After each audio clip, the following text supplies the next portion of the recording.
Marcos 5, 21. Marcos 5, 21 diz assim: tendo Jesus voltado no barco para o outro lado, afluiu para ele grande multidão, e ele estava junto do mar. E eis que se chegou a ele um dos principais da sinagoga, chamado Jairo, e vendo-o, prostrou-se a seus pés, e insistentemente lhe suplicou: minha filhinha está à morte, vem, impõe as mãos sobre ela, para que seja salva, e viverá. Jesus foi com ele. Grande multidão o seguia, comprimindo-o. Aconteceu que certa mulher, que havia 12 anos, vinha sofrendo de uma hemorragia, e muito padecera à mão de vários médicos, tendo despendido tudo quanto possuía, sem contudo nada aproveitar, pelo contrário, indo ao pior. Tendo ouvido a fama de Jesus, vindo por trás dele, por entre a multidão, tocou-lhe a veste, porque disse: se eu apenas lhe tocar as vestes, ficarei curado.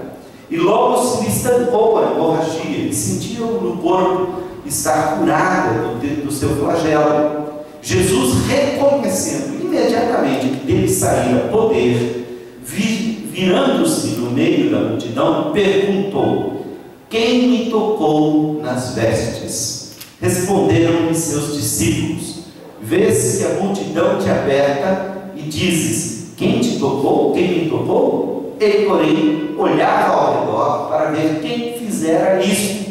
Então a mulher, atemorizada e tremendo, como se a nela se operara, veio, prostrou-se diante dele e declarou-lhe toda a verdade. E ele lhe disse: filha, a tua fé te salvou, vai-te em paz e fica livre do teu mal. Falava ele ainda quando chegaram alguns da casa do chefe da sinagoga, a quem disseram: tua filha já morreu, por que ainda incomodas o mestre?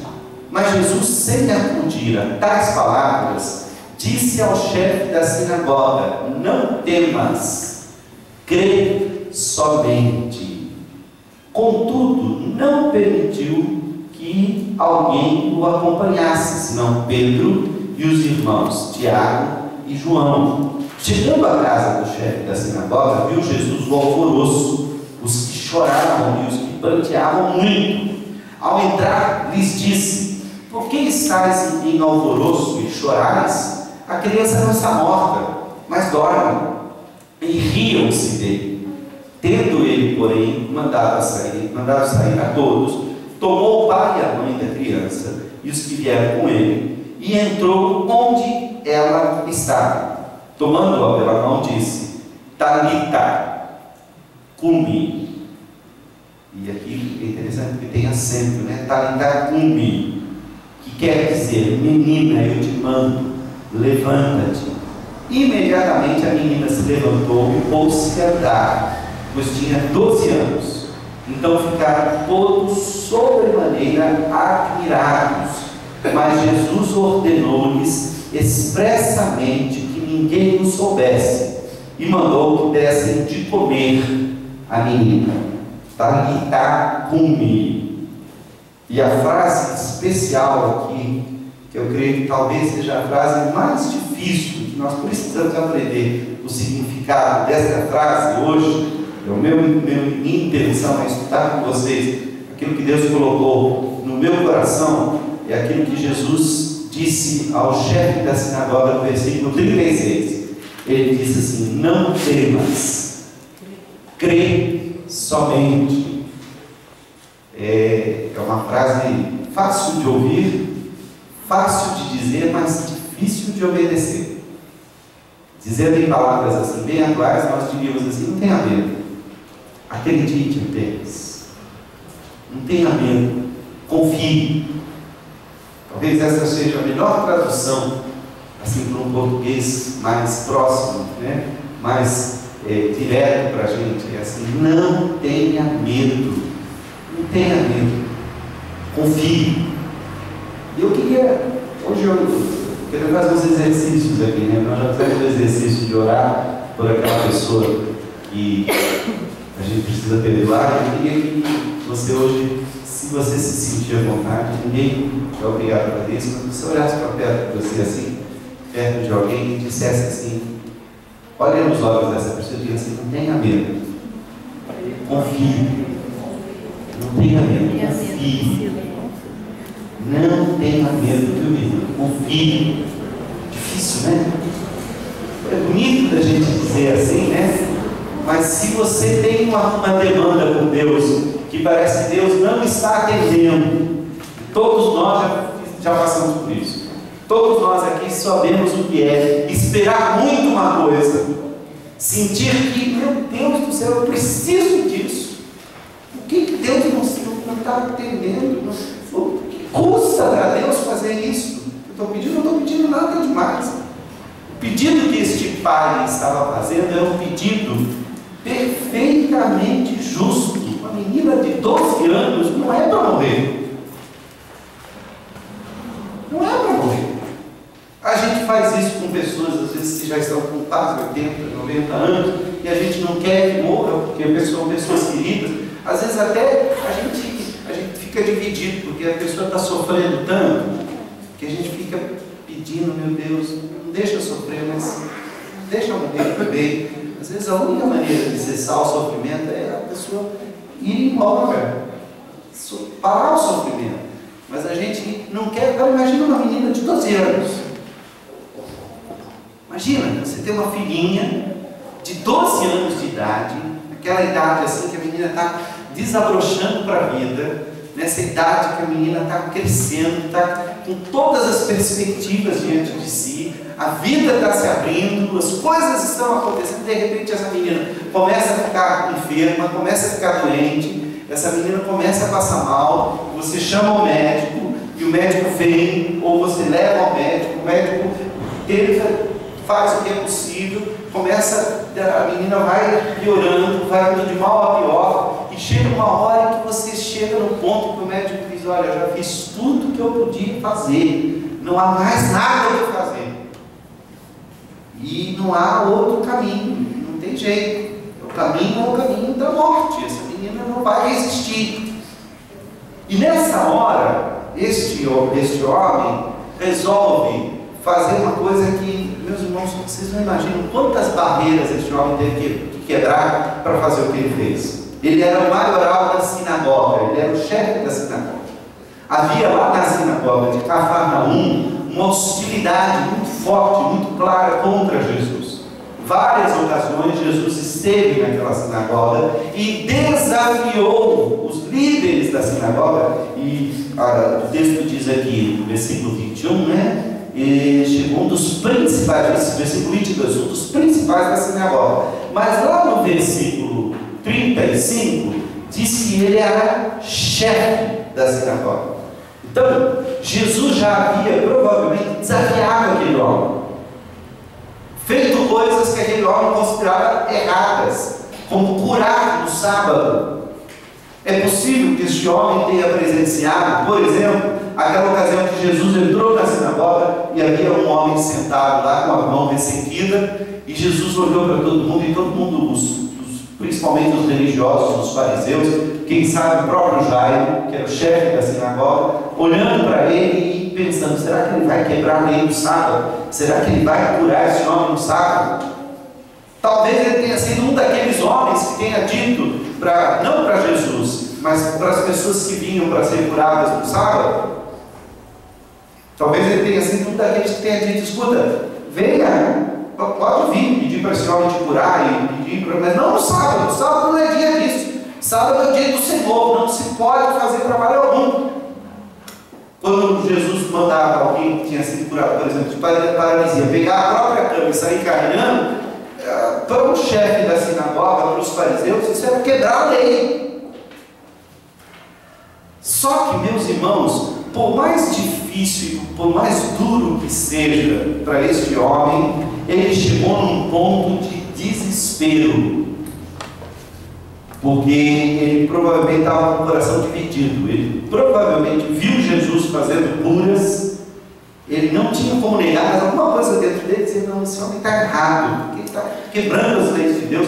ele desafia as tradições dos antigos, ele faz coisas que não são permitidas a nós fazermos, ele vai contra as regras que são muito claras, que nós colocamos aqui, porque quem estava sofrendo não era ele, eram os outros.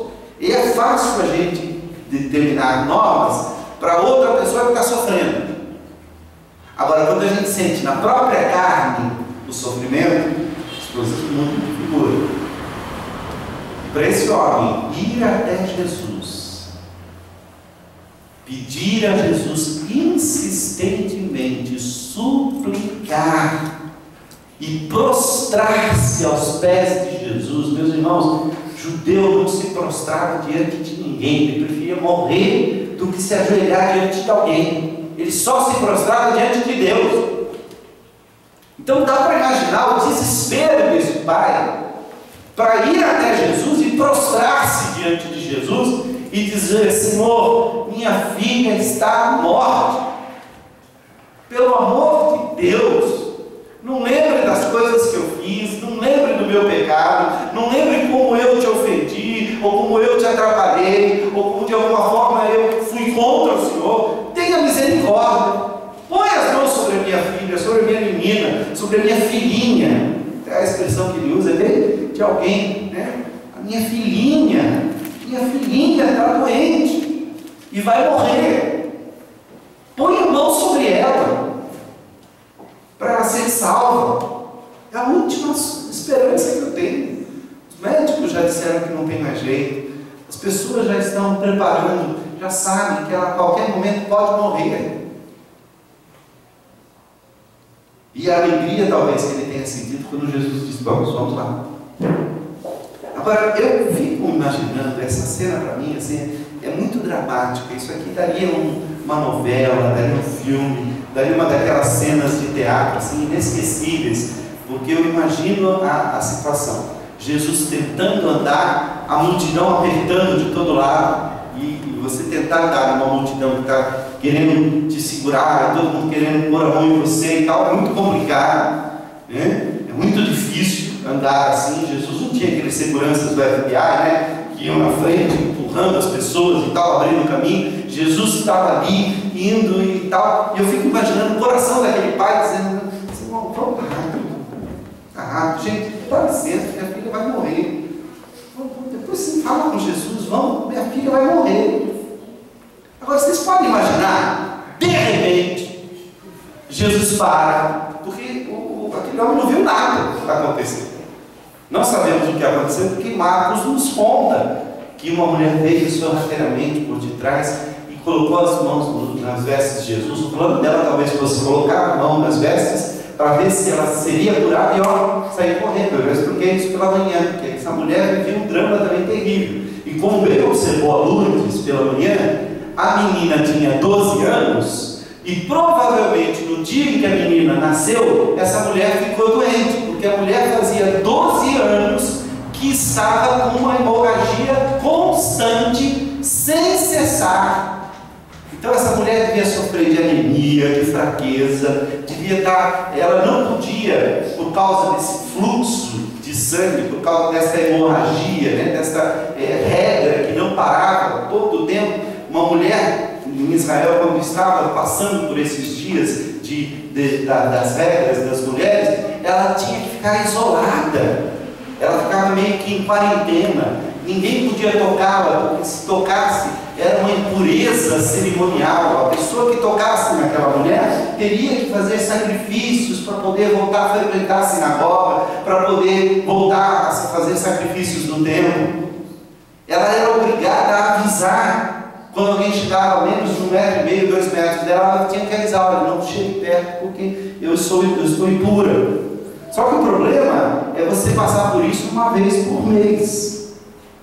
Agora você imagina você passar por isso durante 12 anos seguidos, 12 anos que essa mulher não podia entrar naquela sinagoga, porque provavelmente esse pai, esse homem, não deixava. Você está impura, fica do lado de fora, você não pode entrar. 12 anos que essa mulher gastava dinheiro com os médicos e ia de mal a pior. Ela foi vendo suas economias mirrando, ela foi vendo suas coisas, mas nem Jairo, nem ninguém da multidão sabe dessa história. E aparentemente nem Jesus, ele vai ficar sabendo depois. Mas a angústia desse pai era: Senhor, vamos rápido, porque a minha filha vai morrer. Vamos, Senhor, vamos, Senhor. Anda, Senhor. E de repente Jesus para e fala assim: quem tocou? Como assim, Senhor? Quem te tocou? Deixa para lá, embora, minha filha está morrendo. Não importa quem te tocou. Não, alguém me tocou. Todo mundo te tocou. Está todo mundo encostando no Senhor. Não, eu sei que alguém me tocou de uma maneira especial, porque de mim saiu o poder. E aí, pior ainda, a mulher que se revela, ela se prostra, diz aqui também que ela, como é que diz? Então a mulher atemorizada, tremendo, cônscia do que nela se operava, versículo 33, veio e prostrou-se diante dele, do mesmo jeito que o pai tinha feito, e declarou-lhe toda a verdade. Quanto tempo será que ela levou contando essa história? Assim, 12 anos atrás, eu falei: meu Deus, 12 anos. Senhor, deixa, né? Mas talvez ele não tenha tido coragem de falar. Eu estou aqui imaginando a situação. O texto não diz nada disso. Estou apenas dramatizando aqui para que a gente imagine. Vocês podem imaginar o que se passava no coração desse pai? Né? Se tivesse relógio, ele estava assim: Senhor, vamos, bora, Senhor. Bom, já entendeu a história? Vamos embora. E Jesus insiste em conversar com a mulher, porque Jesus, como eu disse de manhã, ele tinha que fazer uma obra completa na vida daquela mulher. Mas enquanto isso, o coração daquele pai se desesperava. Nessa hora, você ouvia essa palavra assim: não tenha medo, confie. Senhor, desculpa. Não tenha medo, confie. O Senhor está falando que não é sua filha. Não tenha medo, confie, porque você não viu como é que minha filha está. Você não viu a febre que ela tem. Você não viu minha filha em convulsão, do jeito que eu vi. Vem falar para eu não ter medo. Que história é essa? Estou morrendo de medo. Não quero perder minha filha.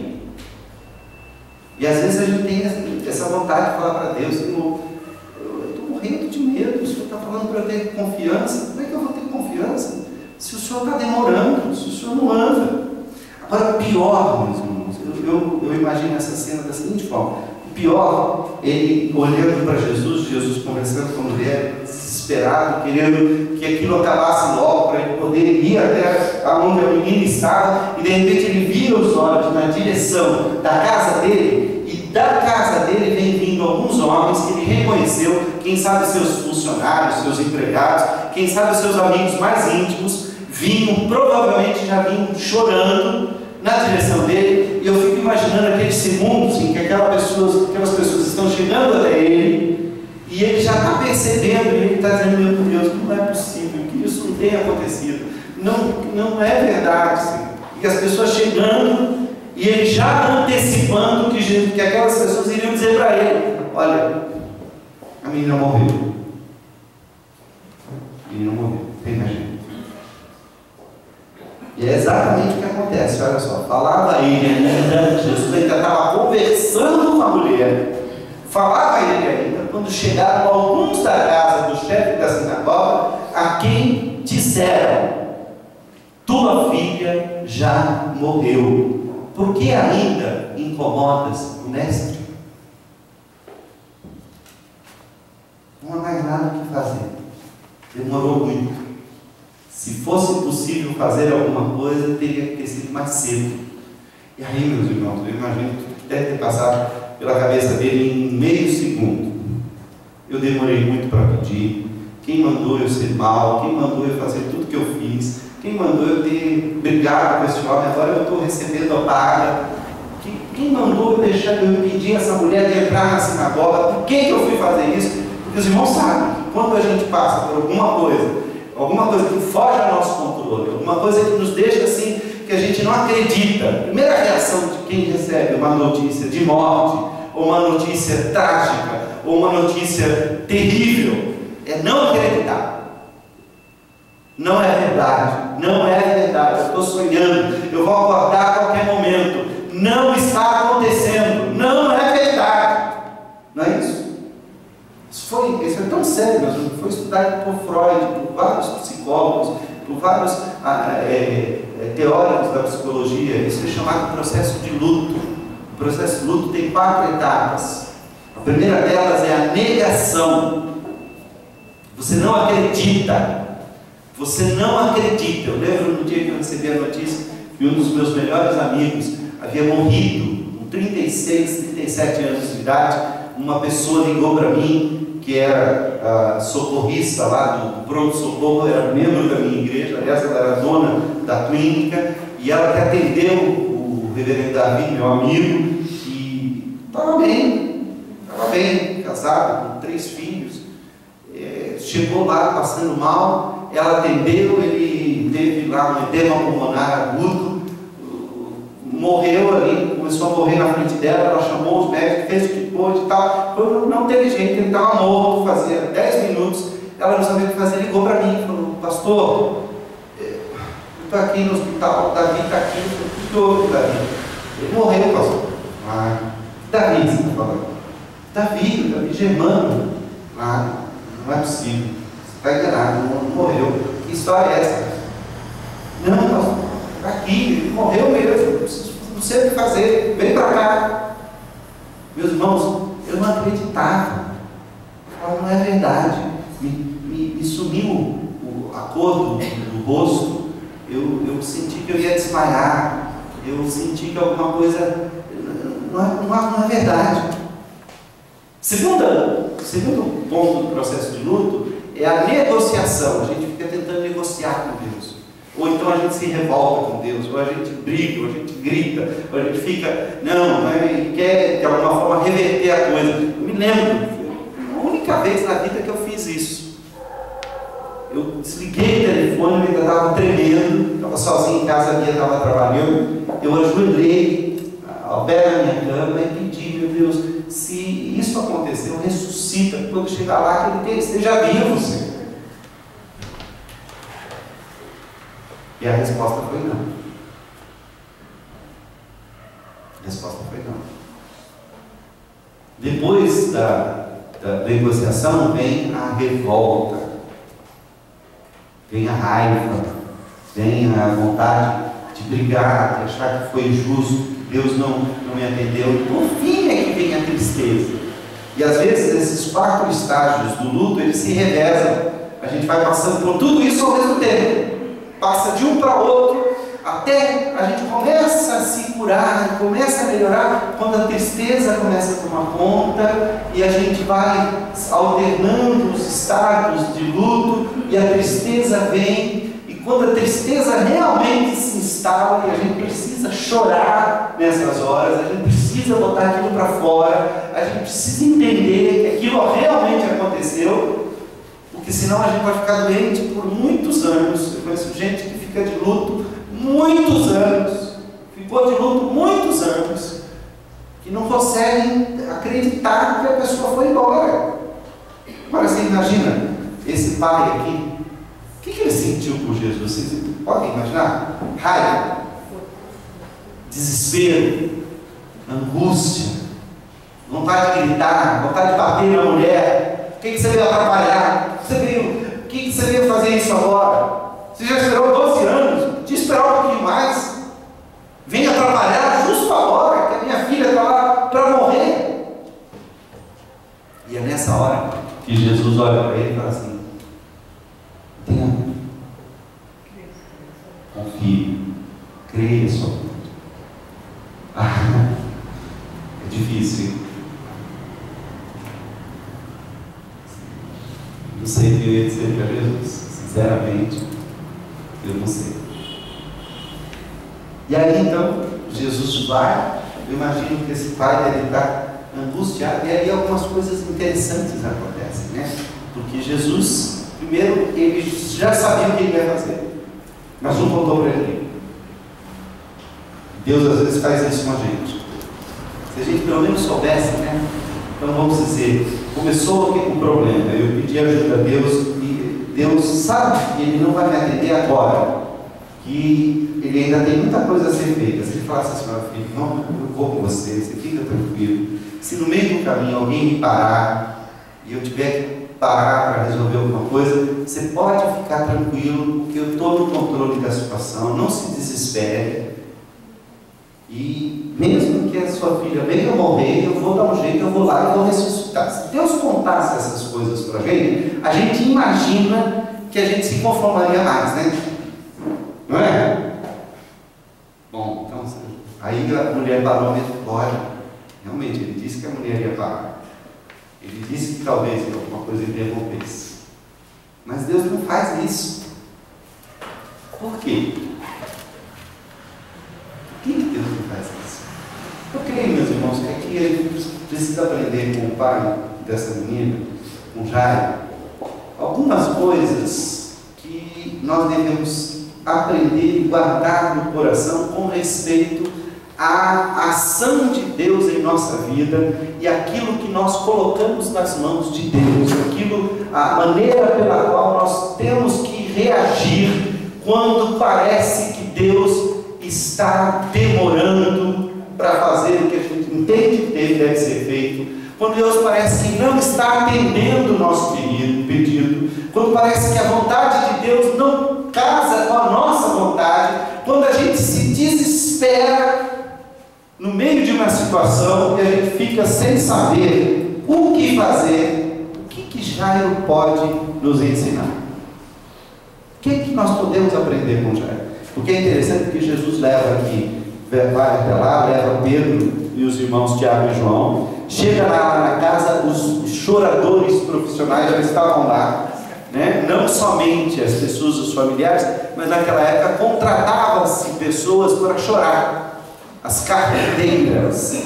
O nome dessas pessoas normalmente eram mulheres, eram carpideiras, elas choravam profissionalmente. Isso parece uma coisa boba, né? Mas isso no interior é muito importante. Eu me lembro que, principalmente o pessoal mais antigo, dá muita importância disso. Eu me lembro que às vezes eu saía, eu morava numa casa onde era, antes de casar, era no fundo de uma outra casa onde morava uma senhora, já de idade, e sempre que eu saía, ela queria saber o que eu ia fazer. Ela meio que me adotou como filho. Eu já era pastor, já estava me preparando para casar, e às vezes eu estava saindo, né? E às vezes saindo com um terno, com alguma coisa assim, num horário que não era usual. Oi, pastor, o que aconteceu? O senhor está indo para onde? Faleceu uma pessoa. Ai, coitado, quem foi que faleceu? Foi o fulano e tal. Puxa vida, pastor, Deus abençoe e tal. Aí ela ficava esperando quando eu voltar para saber notícias do sepultamento. E muitas coisas que ela me perguntava, eu tinha vontade de rir. Porque ela falava assim, tinha muita gente? Tinha lá bastante gente? Tinha muita gente chorando? Tinha, mas assim, mais do que os outros enterros, porque por isso ela media o quanto a pessoa era querida. Era uma maneira de saber o quanto as pessoas davam importância àquela pessoa que morreu. E meus irmãos, de fato, é muito triste você enterrar o seu morto sozinho. Nós tivemos uma experiência assim em Sorocaba, que eu era capelão de vários hospitais lá, e trabalhava com a visitação dos hospitais e tudo, e havia um hospital do câncer, um hospital especializado em câncer infantil. É um hospital de referência que existe em Sorocaba. E vinha gente do Brasil inteiro para ser atendido. E era muito triste fazer visita naquele lugar, embora depois que a gente saía revigorado, mas era uma energia muito grande que a gente gastava, porque a gente via aquelas crianças de 2, 3 anos, de nenês às vezes, fazendo quimioterapia, já perdendo todos os cabelos, já passando por toda aquela situação que muitas vezes o câncer causa. E nós recebemos o aviso, uma das enfermeiras ligou para mim e falou, pastor, tem um caso aqui, um casalzinho que veio lá do Nordeste, de uma região lá remota do Nordeste, Piauí, alguma coisa assim, e a filhinha deles, que é uma menininha de 3 meses, 4 meses, acabou de morrer com câncer seríssimo, a criança não resistiu, e eles estão sozinhos aqui, e eles precisam de uma ajuda, e eu fui lá, dei o apoio que eu pude. O enterro era para ser no domingo, às 13h, alguma coisa assim, e eu no domingo de manhã eu estava muito tocado com aquela situação, imaginando aqueles pais passaram a noite com aquele caixãozinho pequenininho, branco, esperando a hora, sozinhos, sem um parente, sem ninguém. Eu fiquei com eles o quanto eu pude, mas aí eu cheguei na igreja de manhã com aquele coração pesado, contei para a igreja, meus irmãos, quem puder ir lá, quem puder participar, quem puder ir, e meus irmãos, vocês não podem imaginar como bem fez para aquele pai e para aquela mãe ver a sala cheia de gente, mesmo que seja gente desconhecida. Gente desconhecida. Eles se sentiram amados. E no interior do Brasil é muito comum, é costume das pessoas tirarem fotografia dos seus mortos. Você já deve ter visto isso. E em alguns lugares eles põem até a fotografia, às vezes até seguram o caixão, a pessoa mais ou menos em pé, e as pessoas ao redor, para provar, olha como ele é querido, olha como ele era querido, olha quanta gente tinha no enterro dele. E o pai uma hora subiu lá, foi atrás de alguém, conseguiu arrumar um fotógrafo lá, e ele viu aquela gente toda, e ficou uma situação cultural complicada, porque para o pessoal que estava lá, isso não era um costume. E ele pediu, falou, vocês não querem ficar aqui ao lado do caixão para tirar a foto? E vocês imaginam um olhando para o outro, constrangido, tirar foto do lado do caixão? Meu Deus, o que é isso? Eu nunca fiz isso.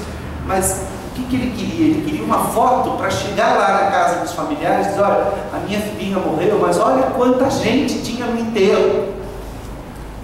Então, por causa disso, as pessoas contratavam pessoas para chorarem no enterro. As carpideiras. E essas mulheres já estavam lá. E nem estavam muito aí com as coisas, porque quando Jesus chega, por que vocês estão chorando? A menina não morreu, ela dorme, elas riram. Começaram a rir. Disseram assim, escuta, você quer saber entender de morte mais do que a gente? Nossa profissão é essa. A gente sabe o que está fazendo. E aí ele sobe, Talita cumi, a menina levanta, e aí duas coisas interessantes acontecem. A primeira é que Jesus diz aos pais para darem comida para a menina. E a segunda coisa é que eu acho mais engraçado, mais interessante, só posso achar engraçado agora, que eu sei que a menina ressuscitou, porque achar engraçado antes seria maldade. Mas é engraçado, né? Você tem a sua filha ressuscitada e Jesus diz, não conte para ninguém. Como assim, Senhor? É como aquela ocasião que ele curou o mudo, né? Curou o mudo e falou, olha, não fale para ninguém que eu te curei. Então para que o Senhor me curou? Mas é que Jesus sabia o que ele estava fazendo, ele não queria uma propaganda desnecessária, ele queria primeiro sair do lugar. Não é que Jesus diz, olha, não conte, esconda a menina, faz de conta que ela não morreu. Não, não é isso. Espera, ele está longe, eu não quero alvoroço ao redor de mim. Jesus não estava fazendo isso para ser. O que nós podemos aprender com Jairo? O que é que nós podemos aprender? A primeira coisa que nós podemos aprender é que a gente pode ter chegado no limite das nossas soluções, mas Deus ainda não chegou no limite das suas soluções. A primeira coisa que eu quero que você aprenda é que o limite de Deus está muito mais além do que o nosso limite. Deus está muito adiante de nós e Deus pode fazer infinitamente mais do que tudo aquilo que nós pedimos ou pensamos. Quando ele saiu de casa para implorar a Jesus que curasse, ele nem sabia se Jesus ia estar lá, porque Jesus estava do outro lado do mar, e ele chegou, e em outros textos diz que assim que ele desceu na praia do barco, o Jairo já estava lá. Pode ser que ele tenha chegado à casa de Jesus, porque Jesus morava em Cafarnaum, e ele está, Senhor, o Senhor está aí? Mestre está aí? Não, ele saiu de barco. Aí ele foi para o cais, foi lá no porto, ficou olhando, esperando, meu Deus, talvez ele tenha visto o barquinho chegando, e pensando, chegou um barco, não é Jesus, meu Deus do céu. Ele tinha um plano na cabeça, eu tenho que encontrar Jesus, e eu tenho que trazê-lo antes que a minha filha morra. Só que os caminhos de Deus são muito maiores e muito mais altos do que os nossos caminhos. O coração do homem pode fazer planos, mas a resposta certa dos lábios vem do Senhor. Então, não se angustie, não tenha medo, acredite, confie, quando os seus planos não se cumprirem. quando o que você planejou não der certo. Porque pode ser que o que esteja em curso seja outro plano, não o seu, mas o de Deus. Então preste atenção nisso. A gente pode ouvir essa palavra, não tenha medo, confie somente, quando a gente começa a entender que o plano de Deus pode ser diferente do meu plano, as prioridades de Deus podem ser diferentes das minhas prioridades. Para ele, talvez, parar e conversar com aquela mulher fosse desperdício de tempo, mas Jesus sabia que não era. Ele tinha algo que fazer com aquela mulher. E aí é interessante, porque isso é ressaltado no texto pelo fato da menina ter 12 anos e da mulher estar sofrendo há 12 anos. Quem é mais importante? Uma menina que está para morrer, que viveu muito bem durante 12 anos, ou uma mulher que vem morrendo há 12 anos? Quem é mais importante? Você é capaz de decidir? Eu não sou. Jesus decide. Deus é que sabe. Deus sabe o que Ele vai fazer. Deus tem o poder para resolver as questões de uma maneira maravilhosa. Quando parece que o limite chegou, quando parece que as esperanças acabaram, quando parece que não há mais nada o que fazer, é nessa hora que a gente tem que ouvir essa palavra: não tenha medo. O medo paralisa, o medo angustia, o medo faz mal, o medo adoece. Não tenha medo, confia, só confia. Crê somente. Eu fico me perguntando se alguma coisa de fato aconteceu no coração daquele pai quando ele ouviu essa palavra. Eu acho que sim. Eu acho que naquela hora ele deve ter sentido assim uma paz que veio do céu, como que dizendo: meu Deus, não há mais o que eu possa fazer. Senhor, está nas tuas mãos agora. Você sabe que eu já experimentei isso várias vezes, já li tantas biografias de gente que passou por isso, já conversei com tanta gente que me disse mais ou menos o seguinte: olha, pastor, enquanto eu fiquei brigando, enquanto eu quis fazer do meu jeito, a coisa não andava, não caminhava. Na hora que eu falei assim: Senhor, tá bom, Senhor, faça do teu jeito, nem que seja a pior coisa que eu estou esperando. Pode levar, pode fazer, pode. Foi aí que Deus começou a aparecer o que Deus estava fazendo. Eu me lembro da história da Catherine Marshall, que foi esposa de um grande pregador dos Estados Unidos, que foi capelão do Senado norte-americano na época da Segunda Guerra Mundial. Foi um dos homens assim que manteve a moral da nação. Era um pastor presbiteriano que a função dele era fazer a oração para a abertura do Congresso Nacional dos Estados Unidos, e as orações dele se tornaram famosas, elas eram publicadas, porque aquelas orações mexiam com as pessoas, ajudavam as pessoas a tomarem decisões. Quando ele morreu, ela escreveu um livro. O livro se chama Man Called Peter, um homem chamado Pedro. O nome dele era Peter Marshall. Então ela escreve a biografia do Peter Marshall, de como ela conheceu e tal. Existe um filme que conta essa história, um filme daqueles antigos, passava na sessão da tarde. Um homem chamado Pedro, vale a pena assistir. E ela conta que houve uma ocasião em que ela foi adoecendo, em que ela adoecia, e ela pensava: eu não posso morrer porque meu marido precisa de mim, eu não posso morrer porque os meus filhos precisam de mim, meus filhos são pequenos. Cada vez ela piorava, ela foi piorando, ela foi sentindo as forças irem embora, e ela sentiu, e os médicos vinham, e ela percebia o olhar de desespero dos médicos. E houve uma noite em que ela pensou, e ela brigou com Deus aquela noite toda, dizendo: Senhor, eu não posso morrer, eu não posso morrer, o Senhor não sabe, os meus filhos precisam de mim, meu marido precisa de mim, eu não posso morrer. Até que um momento ela sentiu e falou: Senhor, mas se o Senhor quiser me levar, eu estou pronta para ir. eu não quero morrer, eu quero cuidar dos meus filhos, eu quero ver meus filhos crescendo, eu quero continuar com meu marido, mas eu não vou brincar mais. Se o Senhor quiser me levar, eu estou pronta. E ela diz que naquele momento ela largou, ela parou de brigar, ela falou, descansou. Aí ela sentiu um sono, ela até achou que era o sono da morte. Sentiu um sono, como há muito tempo ela não sentia, ela dormiu aquela noite sem sonho nenhum. E no dia seguinte, quando ela acordou, ela se sentiu melhor. E a partir daquele dia ela começou a melhorar. E aquele dia ela aprendeu uma lição. Ela aprendeu que a vontade de Deus é melhor do que qualquer caminho que nós possamos traçar ou trilhar. A vontade de Deus é melhor. E ela sobreviveu para escrever isso.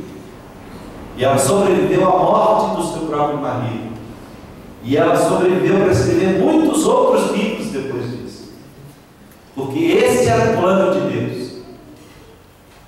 O plano de Deus era melhor do que o plano dela. Quando ela parou de brigar, às vezes a gente fica brigando tanto, né?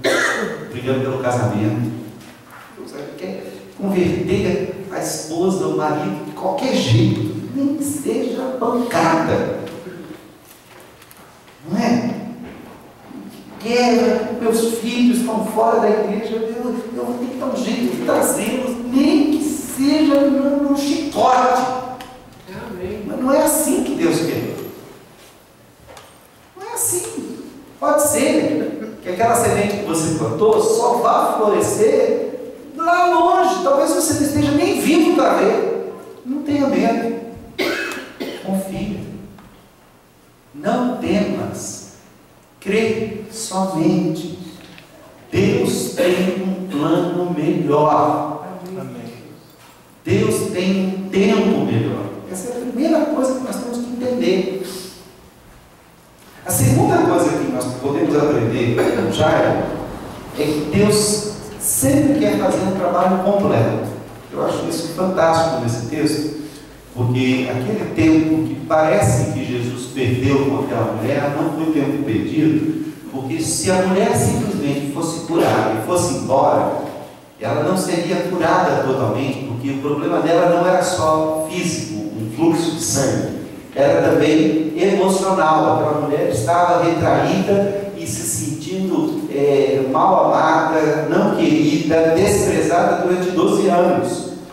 O mal daquela mulher era um mal espiritual, porque aquela mulher não podia frequentar nenhum trabalho religioso, porque ela estava impura cerimonialmente, ela se sentia rejeitada por Deus.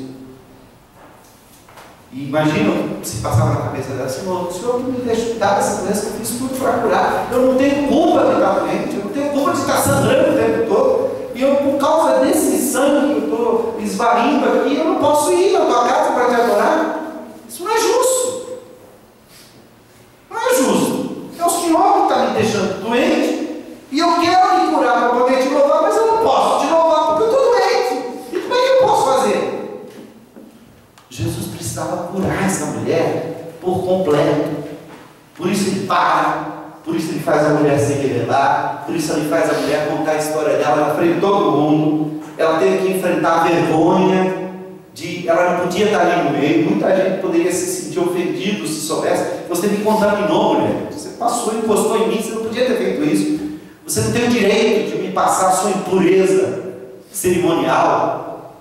Mas Jesus curou, restaurou a mulher, colocou a mulher numa posição em que ela poderia andar de cabeça erguida, porque ele disse: mulher, a tua fé te salvou, vai em paz e fica livre do teu mal. Olha só, a tua fé te salvou, vai em paz e fica livre do teu mal. Jesus fez o trabalho completo na vida daquela mulher, e Jesus tinha que fazer o trabalho completo na vida daquela menina.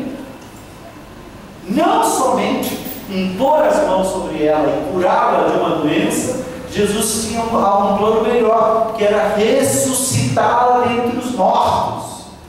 Mas depois de ressuscitar, alguém poderia dizer: bom, já ressuscitou, né? Que é melhor do que isso, não precisa fazer mais nada. Jesus: não, dá de comer. isso extraordinário.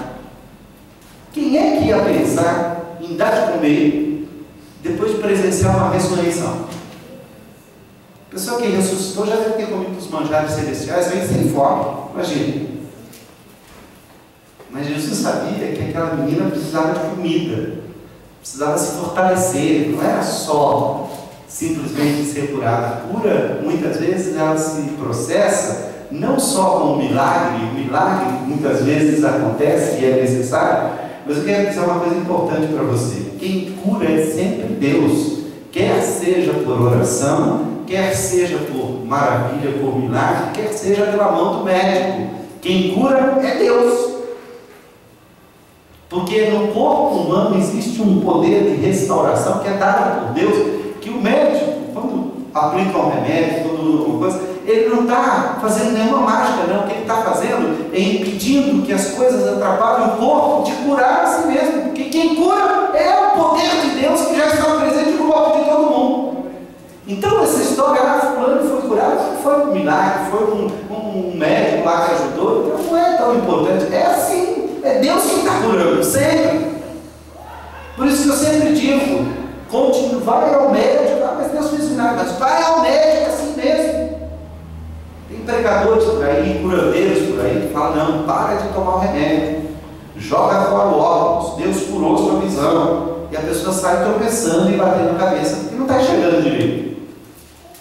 Isso é provocar a Deus.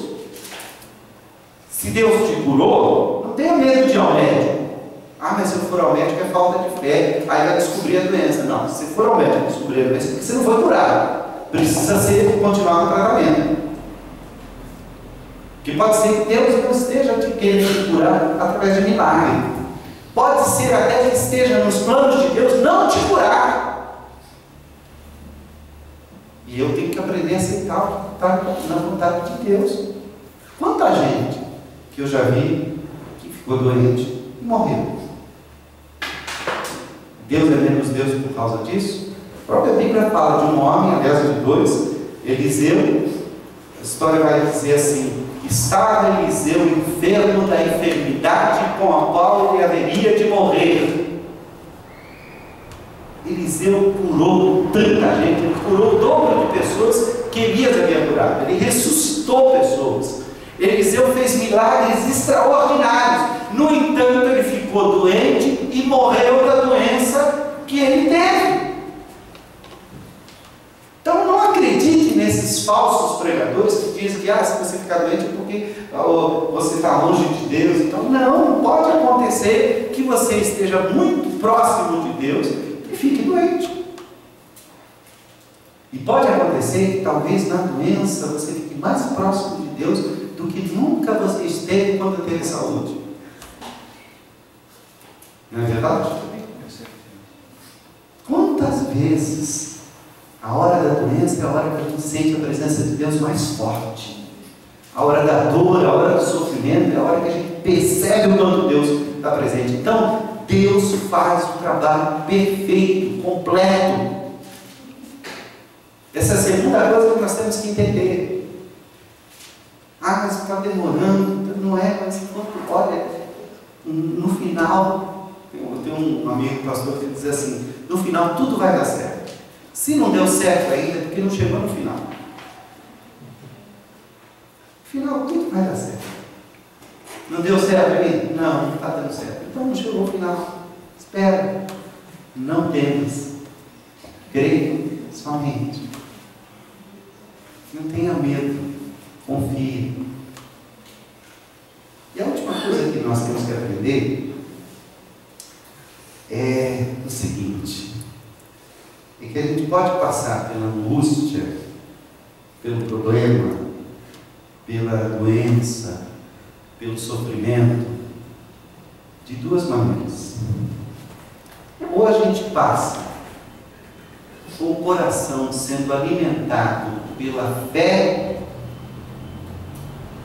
sem medo, ou a gente passa com o coração desesperado. Isso não vai mudar o resultado final.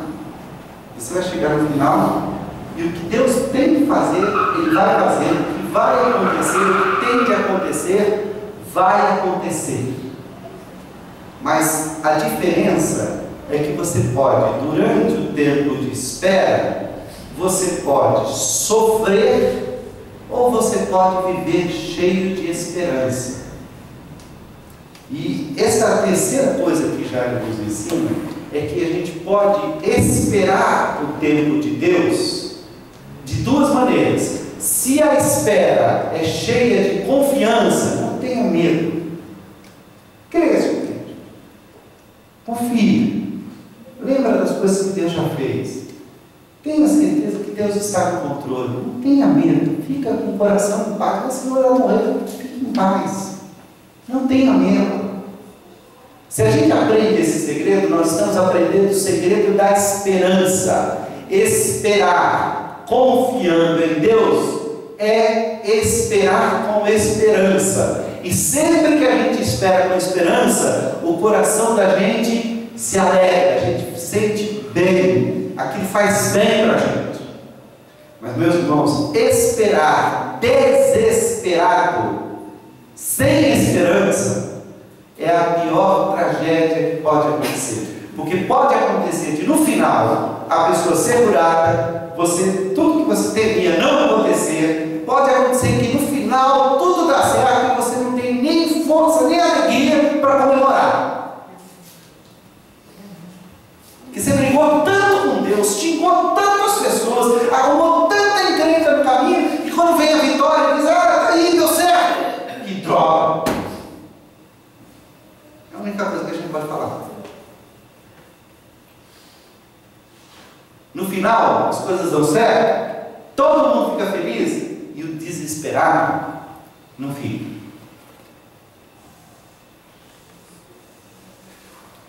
Não tem coisa melhor do que aprender a esperar em Deus. Esse é o segredo da esperança.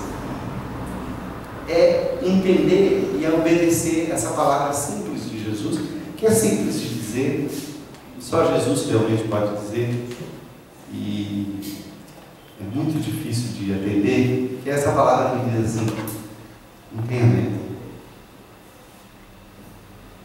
confie, não temas, crê somente. Então vamos aprender com Jairo. Vamos aprender que o plano de Deus é melhor, o tempo de Deus é melhor. Vamos aprender que Deus, os caminhos de Deus são sempre maiores do que nós. Deus vai fazer a obra completa, você não tenha medo.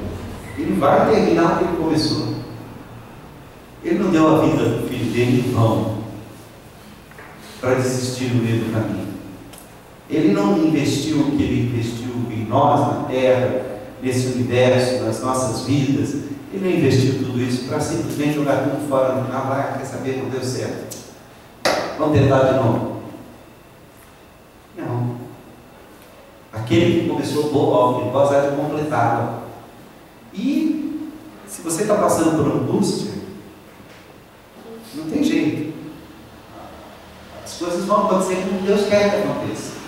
Você vai fazer tudo que é possível fazer, mas tem algo que você não pode fazer. Então, a partir do momento que você já fez tudo que cabe a você fazer, ou mesmo quando você está providenciando o que cabe a você providenciar, faça isso com esperança, porque senão, no final, você não tem forças nem para comemorar a vitória. Aprenda o caminho da esperança, porque o caminho do desespero é um caminho terrível.